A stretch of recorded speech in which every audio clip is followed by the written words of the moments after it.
So as I was saying, hi. Now you're in for it because we already had this conversation, but You're gonna try to do the same conversation. No, I'm not. We didn't record. We were talking. It was about, my fault. We were talking about objective truth and subjective truth. And Just do the intro. Let's get into this. It was so fucking good. It was so good. You guys really missed out, but anyway, I'll just do the intro. Welcome to the Iconoblast podcast. This is the show that takes a look behind the public facades of famous Okay, so you were giving me shit because I couldn't redo the conversation that we were having before. You were just peeking into the camera again. Wait, we could do this whole thing with one camera. Welcome to the Iconoblast podcast. Except for the mic. Hold on. This is going to get complicated. There. This is the show that takes a look behind the public facades of famous icons to show you why you can never take anything at face value. My name is Cooper, and sitting across from me facing the opposite direction is the one and only Joel What's Bennett. up? Iconoblast! We put the past on blast. Hit them with the truth, with things you never knew. Nobody is safe, no thing to place. Got Joel and Coop with history in your face. Iconoblast! This is my favorite show. I love this show. Wait, this particular episode or our show in general? No, our show. My favorite podcast now. It used to be the Ross Patterson Revolution. Now it's the Iconoblast podcast. I listen to every episode. Really? You listen to every... I don't even listen to every episode. I'm on the goddamn show. Well, you have to listen to every episode. Yeah, you son of a bitch.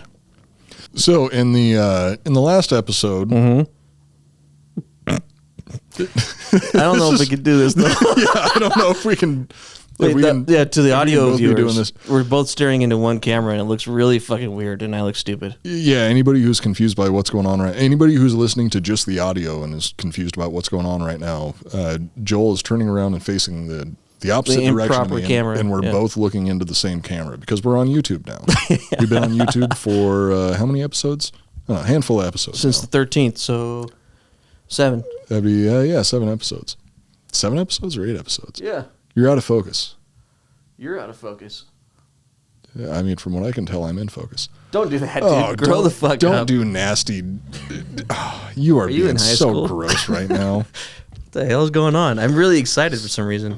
I got super hyper just now. Oh, because we took fucking Cardamax juices. Holy shit. So, woo!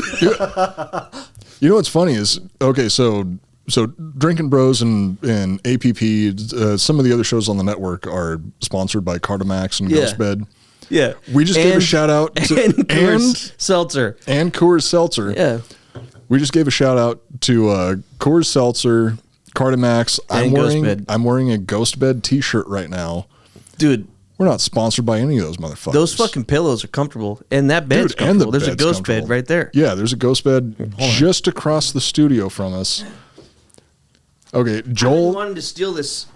I'm taking this home tonight. I'm sorry, Ross. I'm sorry, Dan. I'm sorry. Well, I think you should. Jesse, and I'm sorry, Jack. Yeah, you should be apologizing to Jack Mandeville because you're taking one of the pillows from the Friday Night Jack sesh. Like him too. Oh. Have you felt this? Have you actually felt this? Dude, feel this. Don't be a pussy. I've been laying on the ghost bed. We aren't sponsored. We aren't sponsored by this. These are the ghost bed cooling pillows. Oh, it was cool. They always stay cool. Fuck, I feel cooler already. Yeah. Yeah, that's how so cool. That's how the ghost bed pillows work. It's so fucking cool now. Here, you can take the pillow back. Man, this is going to get us sponsored for sure. See, what else can we plug? I've got the Apple iPhone 12 right here. Let's see if we can get an Apple sponsor. Dude, I actually think I could fall asleep right now, especially if you start talking about Julius Caesar again. Oh, come on. How can... I wasn't even talking about Caesar and you already fell asleep. Okay. We're also recording on the Rodecaster Pro. So, yeah, Rodecaster Pro, $19.99. So no, it's actually like what, $600? Oh, did you do the intro? Yeah. Oh, that's right. That's when that's when you were looking the other direction. We're a little out of control this evening. So what are we talking about today? We're talking about Julius Caesar, dude. Just kidding. God damn it. I'm excited about this because we're actually going to start getting into some war shit and some killing. Yeah, in this episode, we're actually going to be getting into one of Caesar's first battle in Gaul. Which, personally, France. Yeah, well, that's what it is now, is France. Who would win in a fight, Alexander the Great or Julius Caesar?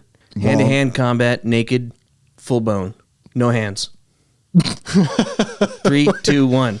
You can't. Alexander the Great. Okay, cool. Moving on. That's Alexander the the fastest Great. you've answered any fucking question I've ever had. Well, because even Julius Caesar looked up to Alexander the Great. So he would have too much respect for him and would let him win, probably, or not on purpose, subconscious, like when Stylebender fought the Spider Anderson Silva. I think the Stylebender would have whooped his ass, but he had so much respect for him. Yeah, but maybe not though. Intimidation's part of the game. No, totally. You don't fucking know what I'm talking about. No, UFC, MMA. I showed you that fight. I showed you this fight. Oh yeah, yeah. No, I remember. Yeah, I know. Boom. I know exactly who you're talking about. So this has been pre-set up for my exact height level. Like if when I come in, this does that, and you hold it like this. So Joel just broke the swing arm that is holding his microphone. No, see there. What's up? All right, yeah, that fell into place. It actually worked. Check us out on YouTube if you want to see the ridiculous motions that Joel's going through right now. So we were talking about Julius Caesar. So in the last episode, we were talking about Julius Caesar's first term as consul.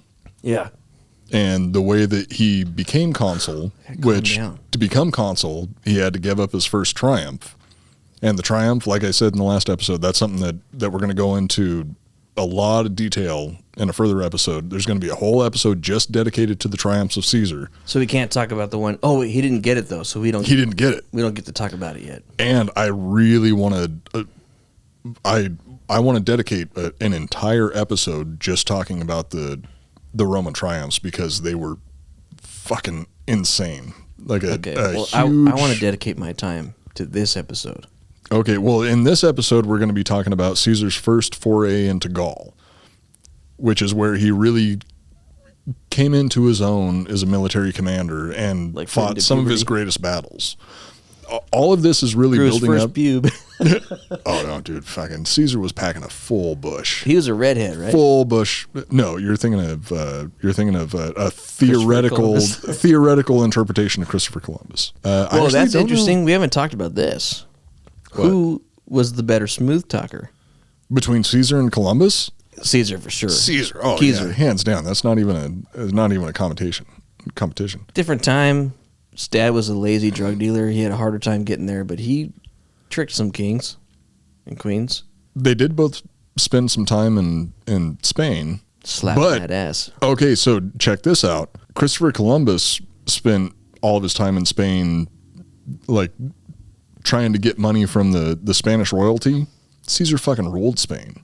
Well, he ruled a decent portion of it, but he spent his time there fucking up some tribes from northern Spain or the northern Iberian Peninsula. I understand. It's a joke to even compare them. Yeah, Caesar, hands down, Caesar. It's like twig and berries. Like Caesar's the dick.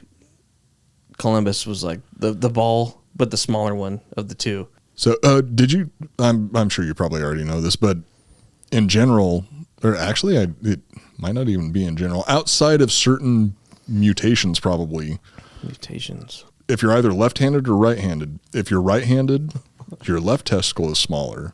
If you're left-handed, your right testicle is smaller. Your dominant hand has the larger testicle. My left testicle is smaller, I think. Because you're right-handed. I don't remember. You don't remember if you're right-handed? Either, I don't know. Okay, well, I'm right-handed when I draw, but I play air guitar left-handed, and I don't know which testicle is bigger.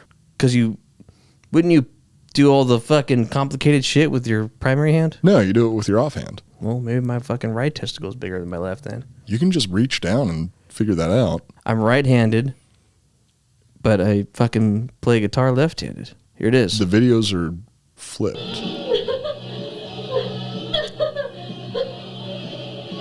Well, you're playing air guitar, so you don't know how to play guitar, so obviously you're going to be using the wrong hands to do it. Well, that's what I'm saying.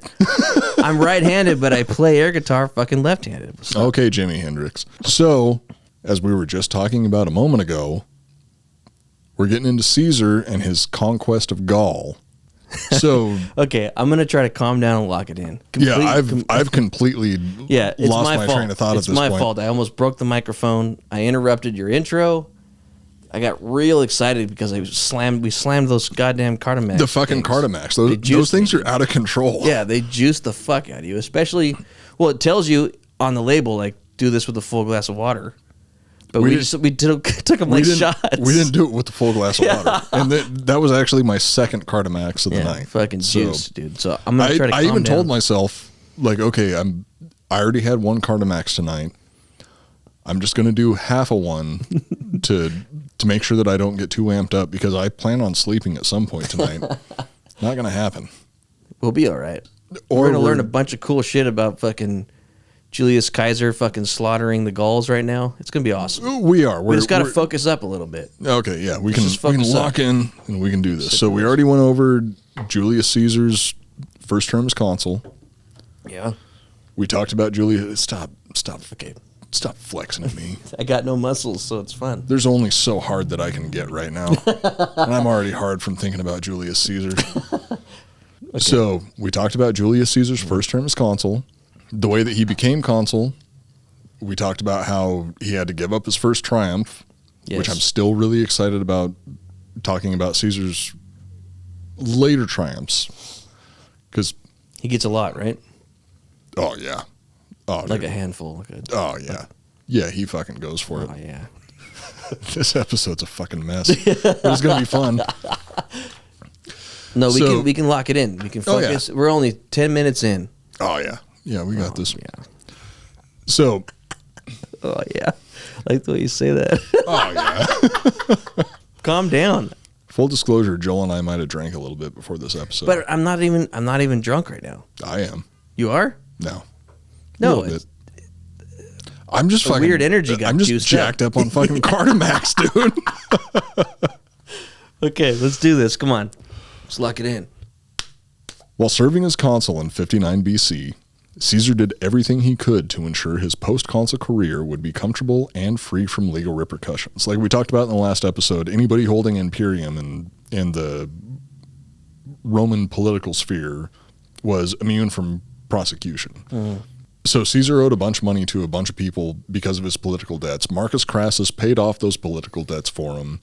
But while Caesar was serving as governor of Hispania Ulterior, he knew that if he took the triumph, he would lose the chance to become consul, which would get him in trouble. All the shit that he's immune to, suddenly he will no longer be immune, and his enemies holding feces will take him down. So he was like, fuck, I got to make the choice, the lesser of the two deals. I'm going to go become consul. I'm going to crush this shit, and then I'll get some triumphs later. Yeah, which he got a lot of triumphs later. But yeah, if he allowed himself to get into a position where he lost imperium, he was going to be at risk of facing prosecution for his political debts. Right. So instead of taking the triumph, he chose to cross the Pomerium, lose his status as a general, and run for consul, which luckily he ended up winning. Luckily he won, because if he didn't win, he'd be fucked in both holes. Yeah, he'd be in a lot of trouble. Which, by the way, so we talked about it in earlier episodes when somebody consuls. There's two consuls at the same time. So the co-consuls. I like that idea. I mean, honestly, it would probably be pretty good for us to go with a dual presidential system where you have a president from one of the main political parties, pretty much, another president from the other political party, and the two of them have to work together. Yeah. To come to a conclusion, because then you're going to have to put forth, each party is going to have to put forth their best candidate, not the one that's most likely to win, the one that's going to be the strongest. So you have the in an arm wrestling match, you make it about arm wrestling. It all turns into over the top. Yeah, dude. So they just got to fucking get up there. We've already got Arnold and Jesse the Body as governors. Let's get Stallone as president. We're good to go, dude. Then we're gonna have another triumvirate, which we have Arnold Schwarzenegger, Jesse the Body Ventura, and Sylvester Stallone as president, and then running The Rock's going to be like, "What about me?" And he's going to take over. Then he's just going to come in and give everybody the people's elbow, and which you can tell just from the name The people's elbow was fucking He socialist. was ready to be. No, it's fucking born to socialist. No, he was born to be president. The people's elbow, the people, that if that isn't communist or socialist, I don't know what is. We the people. People's elbow. Sounds The like Rock some should run for fucking president. neo-Marxist bullshit to me. I think you're just overreacting. I think The Rock should be president. I've been spending way too much time like doing the research for fake news and APP. I've gotten way too political lately. It's okay. I'll keep Yeah. you. I'll keep you. I'll suck your dick after the show. Let's just go. Let's just go. Fuck. All right, that's got to get edited out of the show, No, or it's maybe not. staying Who in. knows? I'll cup the balls. I'll finger the butt. Whatever it takes to calm you down and keep the show going. I lost my spot in the notes. While serving as consul in 59 BC, Caesar did everything he could to ensure his post-consul career would be comfortable and free from legal repercussions. It was customary for a consul to be given a single province to govern once they stepped down. Okay. Caesar got 3. Wait, when he stepped down? Yeah, one.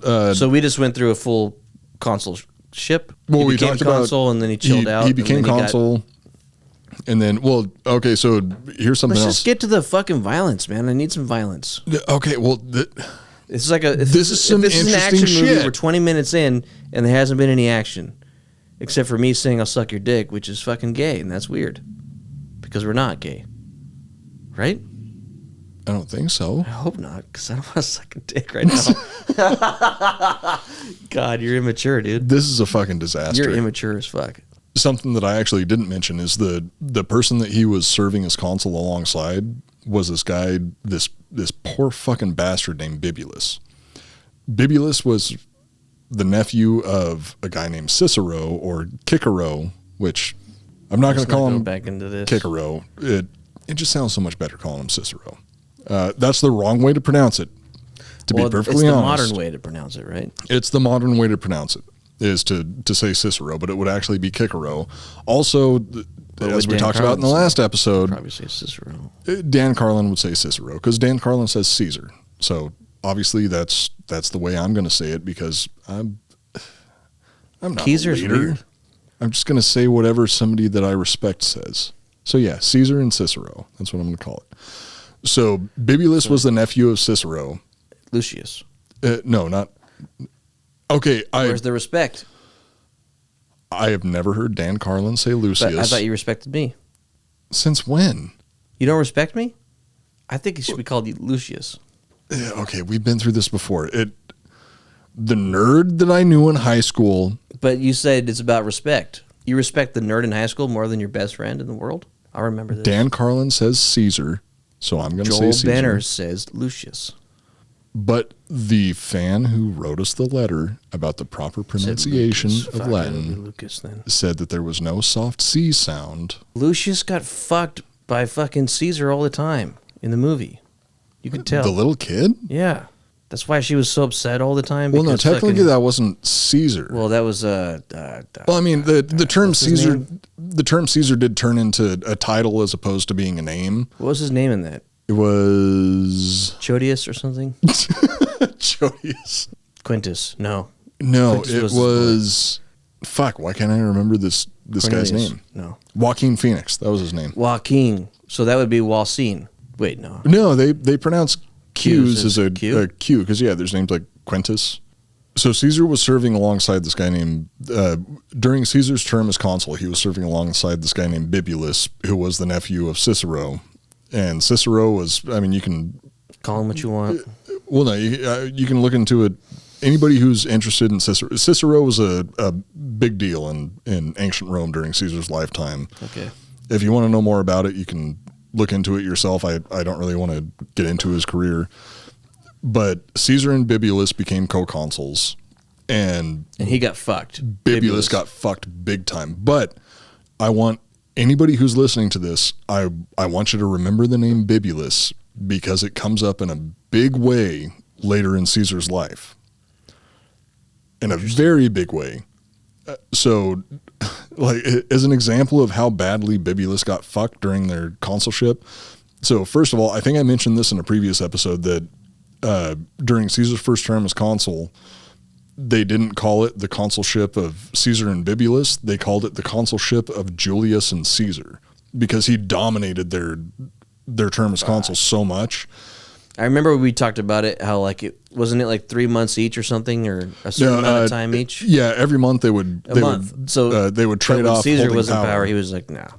You don't Bibulus got fucked so bad during their consulship where at one point Caesar was trying to push a bill through, and Bibulus showed. So Caesar's just picture this: Caesar's out in a public forum arguing his own personal point that, on this bill that they're trying to push through. Mm-hmm. Bibulus shows up with his own crew of people trying to say like, oh no, wait, this is what I want to do. Caesar's followers just fucking attack Bibulus, dogpile him, and then literally cover him in shit. They take a bunch of horse manure, smear it all over him, and Bibulus actually thought that he was going to die at that point. He thought that Caesar's followers were going to kill him. Bibulus ends up escaping, runs away, and this was a handful of months into their consulship. It's like bullying. Oh yeah, Caesar was an interesting person. He wasn't a good person. That's bully. They dogpile Bibulus, cover him with horse shit. Bibulus crawls underneath a cart to get away from the mob, and then eventually sneaks away.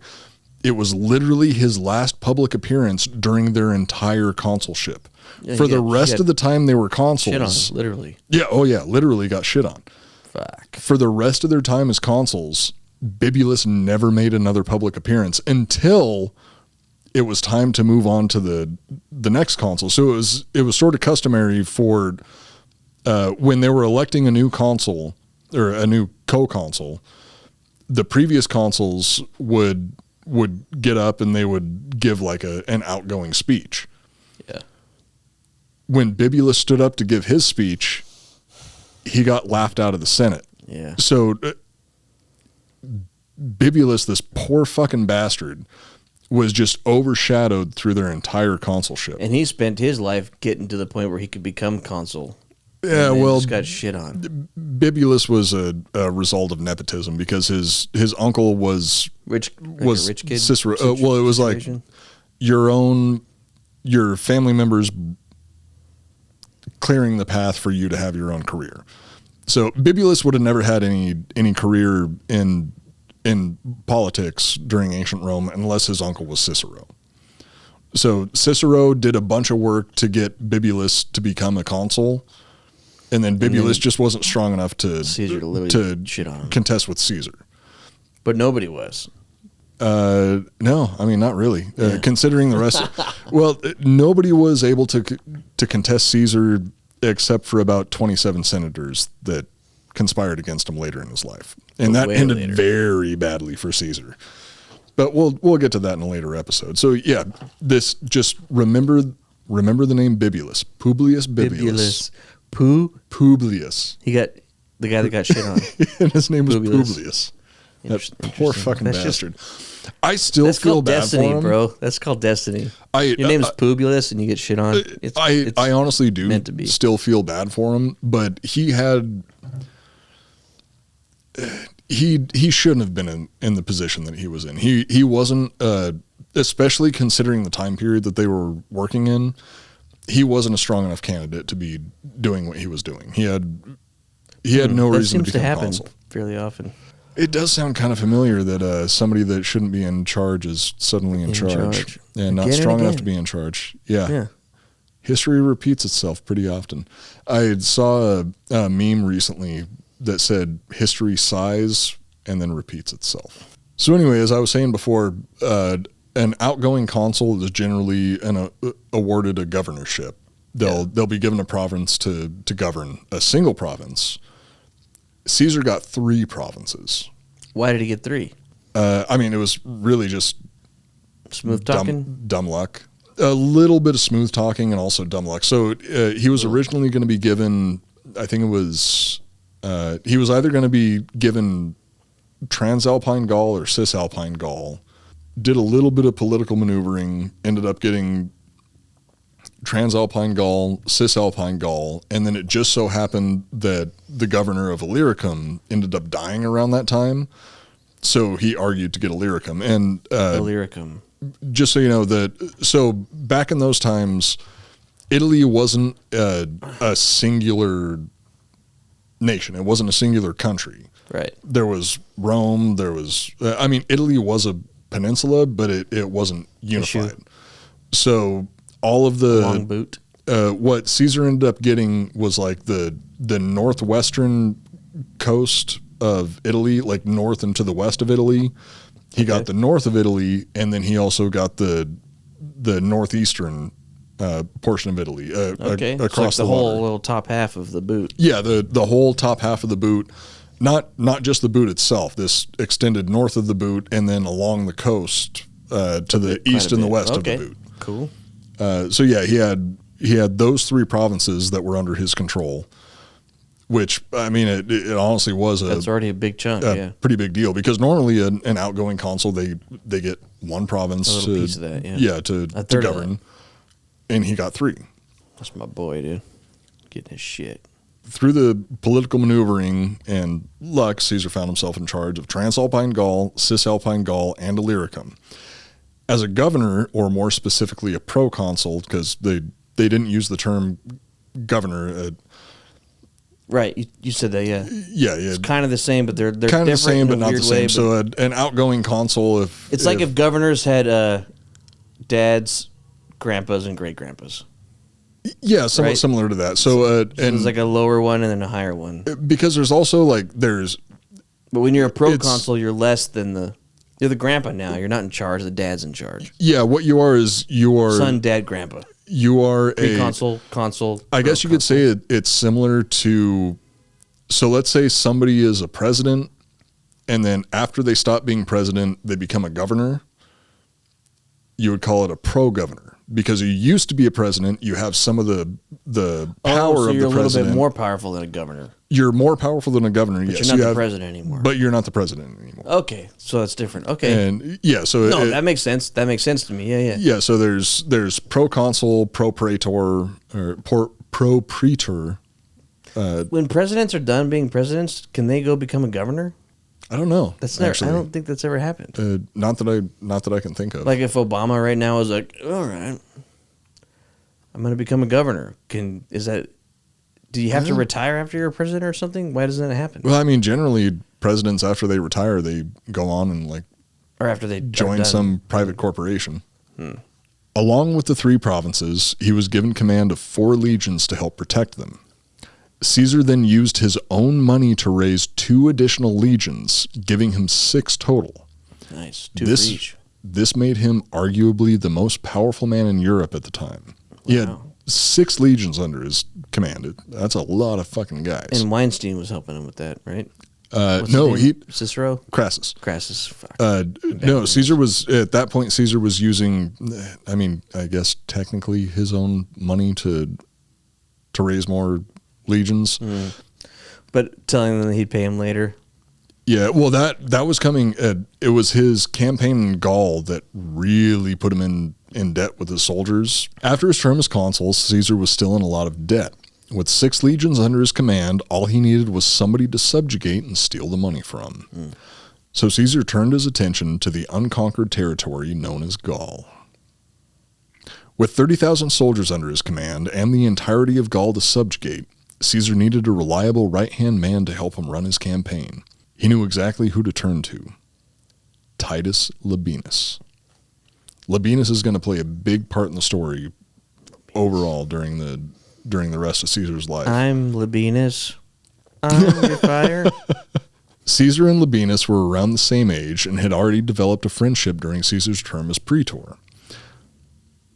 No, Caesar and Labienus were not lovers. They were political allies, and actually they were really good friends. When Caesar served as consul, Labienus was a praetor, which in turn made Labienus eligible to govern a province of his own. Labienus maintained his loyalty to Caesar and instead became one of his legates. Legates? Yeah, commanders. He became like a commander of one of Caesar's legions. But he was like the most senior member of Caesar's army at the time. First mate. Yeah. Sick. Caesar trusted Labienus so completely that when he was called away to Rome or otherwise indisposed, Labienus would assume command of his legions. During the winter when Caesar would return to Italy, it was Labienus left to govern his provinces. It was even agreed that when Caesar's term as governor ended, Labienus would be made his successor. So they were boys. Yeah, they started off their they didn't start their political careers together, but when Caesar would advance in power, Labienus would be brought up with him, and Labienus was very, very loyal to Caesar. Shake and bake. Yeah. Dude. So Will Ferrell is Caesar, and John C. Reilly is Labienus. Yeah. With Labienus by his side, Caesar mustered his troops and set out for his first foray into Gaul. He had received word that a tribe known as the Helvetii had begun migrating to the west, which made some of the tribes allied with Rome nervous. So when you say tribe, it's not like... I feel like the common retard like me would think a little small fucking hut, like 10 huts in a bush, in a forest. Some of these tribes are like big armies, right? Like you're talking... Yeah, to a certain degree. I mean, it's the way that all of it is portrayed is like there's... you can almost consider it like cities.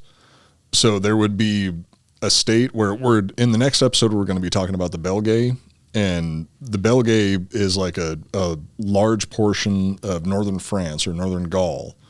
But within the Belgae, there's a bunch of smaller tribes like the Nervii, and I can't remember any of the other names off the top of my head. But overall, it's all Gaul. They're all considered Gauls. But within that, there's smaller portions, and then they're broken down into where you can consider a tribe like a city or a town. So a tribe doesn't necessarily have a population number. It just seems small when you say tribe. Like in my head, it seems small, but it doesn't. So to kind of put it in perspective, one of the tribes that Caesar faced was the Nervii, and the Nervii could probably muster about, without creating an alliance with other tribes, the Nervii would probably number about 10 to 15,000. Okay. So like the tribes are like towns. cities. Yeah. Okay, cool. Decent sized cities. Was that a dumb question? No, because that was something that I was working on like all day yesterday, is trying to figure out like, wait, how do you break this down into something that makes sense in modern terms? Because it's hard to... Because when you think tribe, it makes you think of like... You think like a tiny little village or something like that. Some of them were... Because they could even be broken down into smaller groups. There could be like 50 little villages of 200 people, and that's fucking 2,000 people? 20,000? I don't know. Don't make me do math right now. I've been drinking way too much for that. Just continue. Once in Gaul, Caesar marched his troops across a bridge the Helvetii would need to cross in order to continue further into Gaul. Once across the bridge, he had his troops disassemble it to ensure the Helvetii couldn't use it. Then he started to really fuck with them. And he did kind of fuck with Helvetii. He fucked with everybody in Gaul. He really fucked with everybody in Gaul. The Helvetii requested a meeting with Caesar where they asked him for his permission to pass. He told them to give him time to think about it and proceeded to ignore them for a week. When Caesar finally returned, he refused their request, and that's when the Helvetii noticed what he had been doing for the previous week. Shit. Caesar had been stalling for time while he had his men build a 20-mile or 30-kilometer line of defenses along the river. So they can't cross at all. He marched his legions across this bridge to meet the Helvetii, and then when he met with the Helvetii, we could think about it. They're like, "Hey, can we cross this bridge because we want to go into Gaul and settle some of these areas?" They were already in Gaul, but he was like, "Yeah, we want to keep moving along. Is that okay with you?" Caesar was like, "Yeah, just give me a minute to think about it." Stalled for a week and built a fucking 30-kilometer wall. It wasn't a solid wall. It was a 30-kilometer line of defenses to stop anybody from getting across the river. And back then, what would that consist of? Like spears or people with bows and arrows? Just like his troops kind of scattered across. All right, we're going to camp out on this river bank. Yeah, what he did is he dispersed small groups of his men along this big defensive perimeter that would have ramparts of some sort, which it wasn't a solid wall, but it was enough where he had his men and defenses dispersed in a manner that if any group of the Helvetii tried to cross, they would the word would spread through. Yeah, they would have enough time to all converge on that point and push the group back. Fucking But asshole. I mean, think about that. Over the course of a week, he had this, 28 miles of defenses set up to the point where a group of, I think the Helvetii were like close to 100,000 people total, not 100,000 fighting, just populace. but like a huge population of people. And he was able to construct a line of defenses, which that's something else that always blows my mind about the way that these battles were conducted back then. Is there are times where the Roman legion would have a frontage, like a front line of solid troops that would be like 3 miles long. So fucking crazy. It's insane. Yeah. Crazy bastards. Although he didn't have enough men to defend the entire line, whenever the Helvetii made an attempt to break through, riders would be sent to call for reinforcements on the section under attack. Unable to cross the river, the Helvetii decided to pack up their shit and head north. When some of the Gallic tribes saw the foreign army marching through, they sent messengers to Caesar asking for help. Caesar was all too happy to assist. And by assist, I mean use that as an excuse to continue his invasion of Gaul. Yeah. Caesar and his legions pursued the Helvetii, periodically getting into small skirmishes. Every time the two armies would stop, the Helvetii would deploy for combat and wait for Caesar to attack. After a previous engagement with the tribe, Caesar knew he had to be cautious and only attack when he had the advantage. After shadowing the Helvetii for miles, they finally left an opening for Caesar to attack. The tribe camped at the bottom of a hill, which gave Caesar the opportunity to launch a surprise attack from the high ground. During the night, Caesar placed 2 of his most experienced legions under the command of Labienus and told him to sneak to the top of the hill and prepare to flank the opposing army. Fucking Labienus, dude. He really trusted Labienus. That's his boy, dude. Yeah, that's his fucking bro. When the sun came up the next day, Caesar sent scouts to confirm Labienus was in place for the attack. The scouts returned with the news that Labienus and the 2 legions under his command were nowhere to be found. Worried about his friend and the 10,000 men he sent with him, Caesar once again deployed his scouts with a very specific order. Find out what happened to Labienus. And that kind of shows... Wait, Labienus disappeared? Labienus and the 2 legions that went with him, the scouts couldn't find.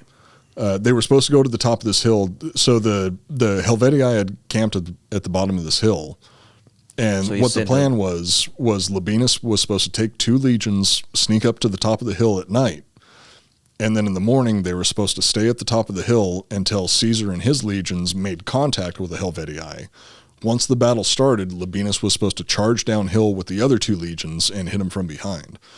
And Labienus was sent with the 2 most experienced legions that Caesar had under his command. Because he trusted him. Yeah, and also because since they were going to be so outnumbered, if the Helvetii did decide to attack uphill and take on Labienus first, he had the 2 most experienced legions with him, so they would be able to withstand the attack long enough for Caesar to bring the other 4 legions up behind him. The scouts later returned with good news. Turns out they were just idiots. Labienus had been on the hilltop all along, waiting for his moment to attack. Caesar was understandably pissed off. So pissed off, in fact, that when he was writing his own personal accounts of the event later, he specifically named the scouts and blamed them for the entire situation. Caesar's fuck own that up. 2 legions on a hill. How did you miss that? That's what I was wondering too. Is there's literally 10,000 people on top of this hill. Too much wine. And okay. Honestly, I can understand that. That makes sense. Just got 2 hammered like, oh, dude, I can't fucking find anybody up here. What the fuck's going on? Is this a hill or where am I? Yeah, no, this is definitely the wrong hill. Fucking Labienus is dead. I'm getting out of here. Caesar had lost the advantage, and seeing that his army had only 2 days' worth of food left, decided to march to a nearby Gallic settlement to resupply. The Helvetii took note of Caesar's retreat and decided it was their turn to become the hunters instead of the hunted. And this is a lot of fucking people. The Helvetii, it was a huge army. As Caesar and his legions marched to the settlement to resupply, they suddenly found their rear column under attack by the entire Helvetii army. The soldiers at the tail end of the column turned to face the attack, but were at risk of being overrun. And we talked about the Equites before. Yep. So the Equites were sent to reinforce the beleaguered infantry while Caesar moved the rest of his legions to a nearby hilltop. And having the high ground is actually a pretty Huge. important thing because you have gravity helping you.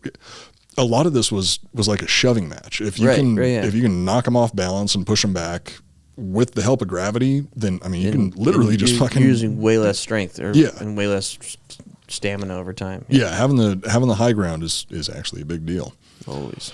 Although this maneuver would have taken hours to complete, the innovative fighting style of the Roman military allowed them to continue to hold off the Helvetii until the rest of the army was in place. Once everyone was in position, a signal was given to call the engaged infantry back to the main formation.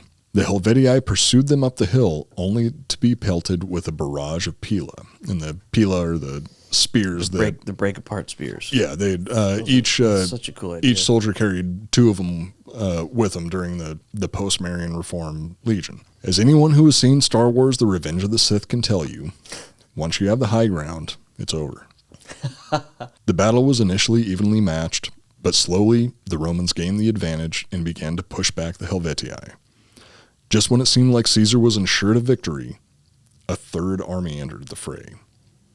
A local Gallic tribe had allied themselves with the Helvetii. Oh, shit. At the time, it was common practice for armies to commit their entire force to a battle in hopes. 3 armies. Yeah, 3 armies. So there's the Romans, there's the Helvetii, and then this third army just came into the battle. At the time, it was a common practice for armies to commit their entire force to a battle in hopes of overrunning the opposition by sheer numbers alone. Luckily for Caesar, the Romans were unique in that they kept a large percentage of their troops in reserve. Caesar still had his third line in waiting, and as we learned in a previous episode, you don't fuck with the Triarii. Fuck yeah. So here's where the Triarii I've been come waiting in. for this. Roughly 6,000 Triarii rushed to meet the 15,000-strong army from... And fucking stoked about it. Oh, yeah. Dude, the Triarii are always stoked about getting into combat. The new army was completely stopped in their tracks. At this point, although Caesar was outnumbered, the experience and discipline of his legions brought the fight to a stalemate. The fighting continued until nightfall. They fought all fucking day. After hours of brutal combat, the Helvetii had lost nearly 2/3 of their troops. Damn. Triarii, dude. Yeah, dude. Expendables. So it's 6,000 Triarii rushed down the hill to meet 15,000 enemies. And they stopped them in their tracks. The Triarii were never at risk of being overrun. They just fucking handled it. Stopped them dead in their tracks. That's cool. The Roman legion's ability to rotate out their soldiers allowed them to keep fighting even though drastically outnumbered. Eventually, the Helvetii's lines broke and they fled into the darkness. Caesar was victorious. That's fucking sick. So that was Caesar's first major engagement in Gaul, was running into the Helvetii. And, I mean, really, he fucking handled it. He handled it, yeah. Yeah. He even got flanked, but he recovered and regrouped and handled it right. Because the fucking stayed calm. Triarii, two things. Like, first of all, the fact that they were rotating out their troops the entire time. Chody on the hill, he came in eventually, right, and started supporting too. This was actually a different battle. Labienus. So that battle, or that what was supposed to be that battle, ended up not happening because Caesar was waiting at one point. So wait, so they got back together. It didn't go down, and then they regrouped? that battle never happened. Because what happened was.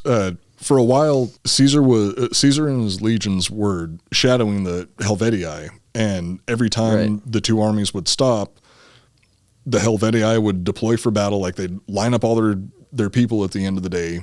Caesar would line up all of his men, but the Helvetii were waiting for Caesar to attack them. But both sides would just hold. Calm, yeah. And at one point, Caesar sent out his Equites to screen his main formation to track the Helvetii, but the Helvetii had actually set up an ambush. So his Equites got ambushed, and they ended up pushing back the ambush and running back to the main formation, but it made him more a little bit more hesitant to fully engage. Yeah. So he waited until he had the advantage, which he thought that he had the advantage when the Helvetii camped at the bottom of that hill. He sent Labienus up around onto the top of the hill with 2 of his legions, and then the scouts fucked it up by by not being able to find 10,000 men at the top of a hill somehow. I wasn't there, so I don't know if They got paid off. I don't know how it was either played out. wine. Or they got paid off. One of the Or two. there's some hot babes. Sometimes the Romans would usually recruit Gauls to be part of their military. Usually the locals would be required to contribute about 3 times the amount of cavalry as the Romans did. So it could have been that Caesar sent some Gallic cavalry up there to make contact with Labienus. And they're like, fuck you. And they were just dude. like, dude, I'm not going to fucking try to sneak around this foreign army. Caesar did get betrayed by allied Gauls later in the campaign. We'll get into that more in another episode. Yeah. So, I mean, that could have been the case. This was his but first no, big battle, right? And he crushed. Caesar actually, he specifically named the scouts that fucked up. So I think they actually were Roman scouts. During this part of the... So they got drunk and they were just fucking... They were like, the hill's probably over there, but hold on. I stole 2 bottles of wine. Or they could have been scared to try to sneak around a huge group of Helvetii. Because if they get caught, they're fucked. Yeah. And there's cases later in Maybe they were in the Gallic just terrified. campaign It was where dark. They couldn't see shit. scouts have been caught. Was it a full moon that By night? Gauls. We don't know. Yeah, that's true. I mean, It just could have been too fucking dark. Like, what the scary. There are Roman scouts that got caught by Gauls when trying to sneak through a Gallic formation, and they would get tortured to death in front of the Roman army. Well, of course. So, yeah, you got you're doing scare tactics on both sides. It's Yeah. pretty fucking scary. Yeah, fuck that.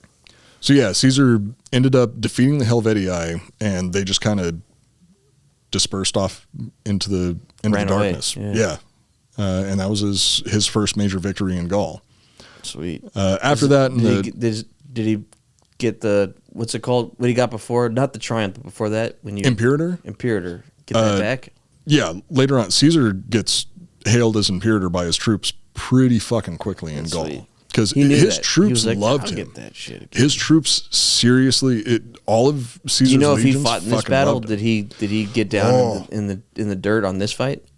Not in this one. But he does soon. Yeah. Next I'm excited episode. to hear about that. Yeah. Next episode, we're going to be talking about that. And that's in the next episode, we're going to be talking about Caesar's fight against a German king named Ariovistus. And that's when Caesar shows why his troops love him so much. It's like the first instance of showing why Caesar was able to gain such insane loyalty from his legions. Because if it all came down to it, he'll get on the fucking line with his men. Yeah, that's and he badass. does. That's cool.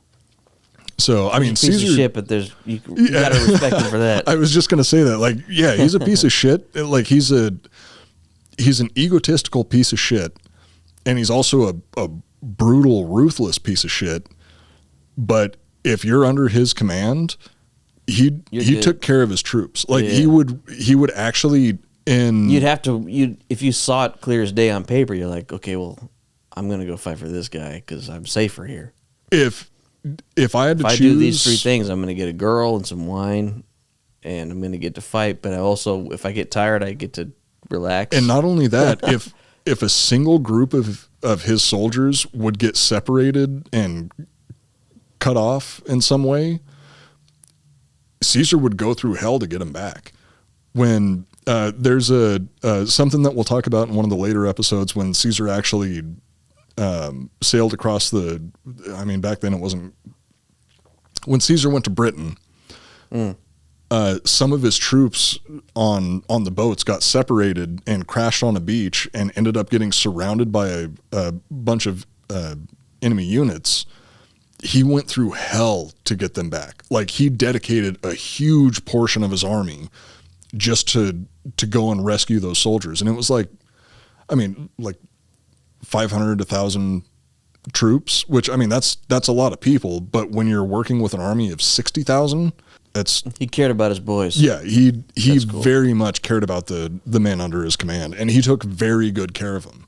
And that's the reason he was able to ask them to do some things that were pretty much unthinkable But they were like, fuck, to the you've rest had of my Rome. back, so we'll do it. And that's one of the reasons that I wanted to go over the Marion Reforms previously, is because it made changes to where the troops were more loyal to their general than they were to the state. And as I've said before, that's why Caesar was able to do some things that he does later in his career. But for now, we'll call it quits for the night. Yeah. We finished this portion of the campaign. There is something that I've been meaning to talk to you about. I think it's a good way to wrap up the episode. Oh, God. Talk to my guy. The fucking NASA guy? Yeah. He actually gave me this hat. God damn it. How do you get these fucking connections? I know a lot of people, man. Okay, so I got you a guy- found somebody, No, Who could actually- an old friend I went to high school with. He's actually an astronaut. but you found somebody that was able to test your fart theory. Well, I haven't watched the video yet, but he sent me Right. the video today, and I've been excited to tell you. I didn't want to fuck with what you care about. You know, This better fucking be convincing. pretty sure he did. He tested it. I don't know. You know what happened or anything. If But I this got the isn't video. somebody actually in a space capsule out in orbit sniffing a fart out of a jar, then I don't care. Well, Okay, let's just find out. I know a guy. He sent me a video. It's right here. This is yet another reason to subscribe to us on YouTube, is so you can see what's about to happen right now. Okay, you see that? Holy shit, is he actually in space? I'm not fucking around, dude. I know people.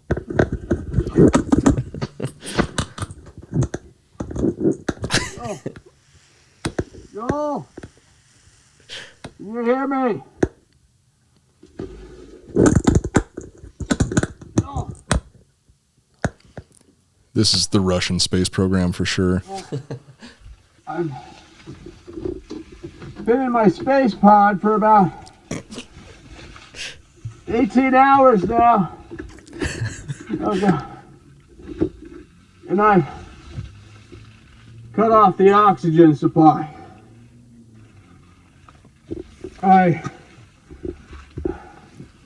This seems really dangerous. Farted in this jar There it is. He did it. No shit. earlier this afternoon Bud McAllister. Is that his just name, by the way? after eating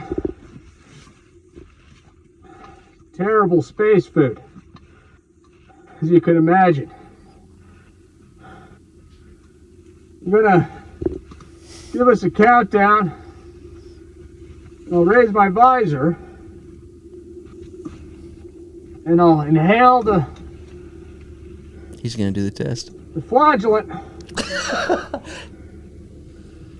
And test obviously our a theory. scientist, because he called it a flatulent. I'm hoping the sweet baby Jesus that it works. 3, 2, Oh my God, he's going to do it. 1. Blast off.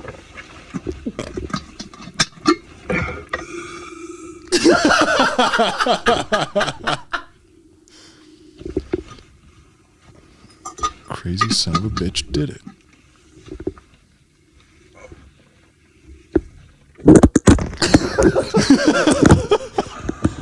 Oh God!